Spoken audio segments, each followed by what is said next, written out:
for staying with us. Now, 1 in 6 couples have difficulties conceiving, but it's often something that isn't discussed openly.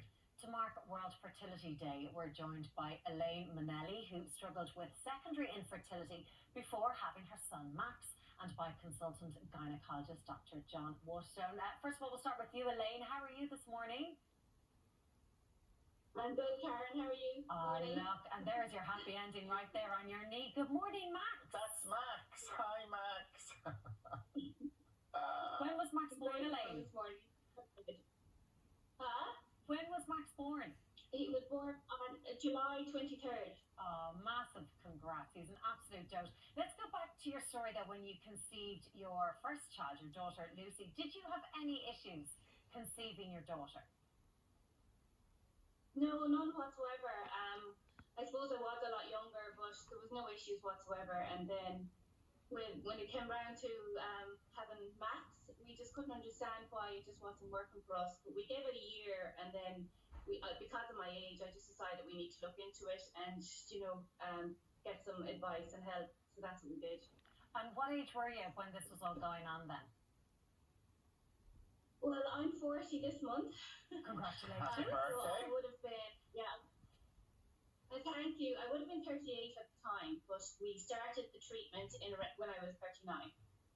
And how long did you leave? Because I presume once you've had your gorgeous daughter, you're like, my body has done this before. It's secondary infertility, which I think is really interesting. Your body has been through this journey before. You must have been going, why is it not working? It must have been deeply frustrating. It was really frustrating because it just happened so easy with Lucy, and then we just couldn't understand it, and I was just getting frustrated every single time that we were just like, what's going on here? But look, I think my age has a lot to do with it. I mean, I'm not in my 20s. Our lifestyles changed an awful lot between when we had Lucy and Max. I'm in a very stressful job. We built a house. We got married. There was just so much going on. So life takes over and these things change, And Elaine, I suppose in a lot of these situations, both partners have to go and get tested, because it may not have been you, it may have been your husband. So did that happen in your case?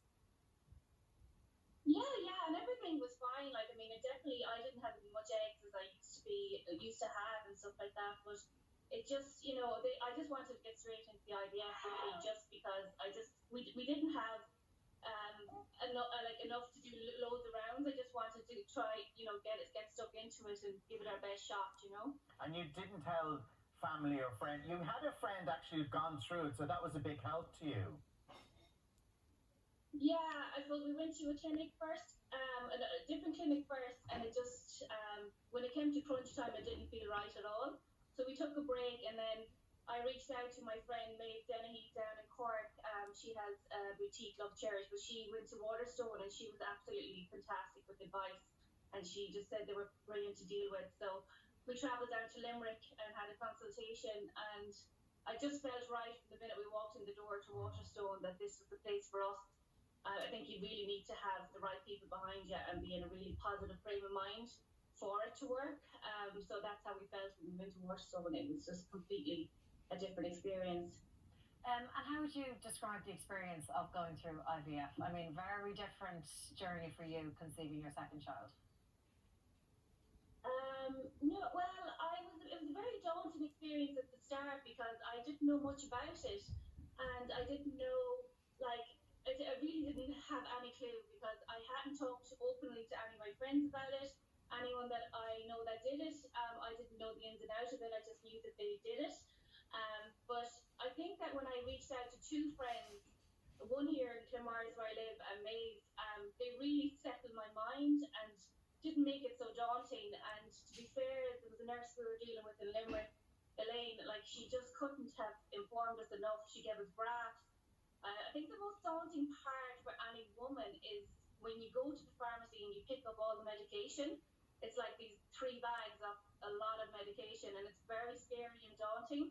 But thankfully my husband took over that part, and we just got into a little routine where every evening he would mix it all up and inject me, and it was kind of like, his thing to do, and we just got on with it. Like, we had a little 3-year-old at the time, and she was running around the kitchen, and it just became normal for the few weeks that we were doing it. And Elaine, you were saying that you felt that there is still a bit of a stigma to it, and that you didn't want to tell, well, family and friends because you didn't want them to worry, and that would be extra stress on you. They'd be asking you all the time, and I could just understand that.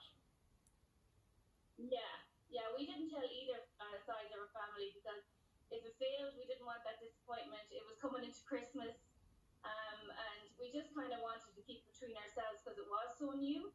But I kind of regret that decision now. I really Oh. wish I had opened up and reached out for support because it is what it is. And, you know, the reality is we're in our 30s, we're having kids later. This is life. And, you know, if you need a helping hand, then so be it. There's absolutely nothing to be ashamed about. I mean, it's a fantastic resource and it's great to have that to help you So you along would the way. So, you would actually say to people who are going through this, to let people know because you need that support from others. oh, definitely, yeah. I was quite stressed because I needed people to, like, we had to travel down to Cork for the, you know, the egg retrieval and all that there. So we had to get my childminder to my little girl, and there was a lot of traveling up and down, and there was the stay over, and it was, you know, it was quite stressful near the end, like. So I kind of do wish I leaned on family a bit more. So. And do we have Dr. Waterstone there? There you are. Good morning to you, Dr. Waterstone. Hi. Tell us about secondary infertility. Is it common in Ireland? It is common, not so common as primary infertility. In other words, it's more common for women to come in to see, couples to come in to see me who have had no children at all. But we certainly see a fair number of people who have secondary subfertility and who have had children before, but who are failing to get pregnant the second time round. And what causes it? Is it, as Elaine mentioned, just an older mum coming in to see you, an older couple coming in to see you? Yeah, certainly part of it is age. There's no doubt about that. Women and men are very different, as I'm sure all of our viewers know. Men have the luxury of being able to defer parenthood. They don't have the situation where their fertility fades in their late 30s and their early 40s, but women certainly do. And that's part of the reason why some women struggle to have a second child, having got pregnant easily before, for sure. I suppose this being World Fertility Day, it's an opportunity for people like me who've been for decades looking after couples with fertility problems, just to maybe offer some advice to the viewers, both men and women who are either trying for a baby now or who hope to have children in the future. Age, of course, is and the passage of time is so important for women, and women have got to be aware of that. And Dr. It can be a bit of a harp. When we see Well, yeah. 1 in 6 couples have difficulty in conceiving, has that number increased over the years, or has it always been around that? It's always been similar to that. Okay. There's no doubt as the years are going by and women are deferring having their children until a bit later in life, that problem is getting greater. We're seeing a greater prevalence of subfertility because women are a little bit older. It breaks my heart. I mean, when people come into my clinic later than they need to do. I had a patient come in a couple of weeks ago. She was 42. They had been trying for a baby for 6 years, and I had to say to myself, why weren't you here 5 years ago, guys? You know, I mean, so one of the important messages to get out today is that if couples are struggling to have children in their late 30s, don't leave it too long. Go to see somebody like myself, somebody in the fertility area. If you fail to get pregnant after trying for 6-9 months, leaving it late is counterproductive because we really struggle when we get beyond age 41. I know, and John, sometimes the cost is prohibitive for many couples, and that is an awful pity in this country. Yeah, for sure. Yeah, that's another heartbreaker when people would love to have treatment or would like to have a second treatment and they're struggling to find the finances to pay for it. Whereas in other countries, there is government funding. Now, the present government have promised they will fund fertility, but it hasn't actually materialized in any meaningful way yet. Listen, We could talk lots more about this, couldn't we? Thank you. And Elaine, congratulations. And we saw lovely pictures there of Lucy and Max. So just a lovely family now and a great story. Thank you so much for joining us. Could I say a final thing? Yes. Thank you. I want to call out women I know are probably predominantly watching this as we speak. But I want to call out Irish men.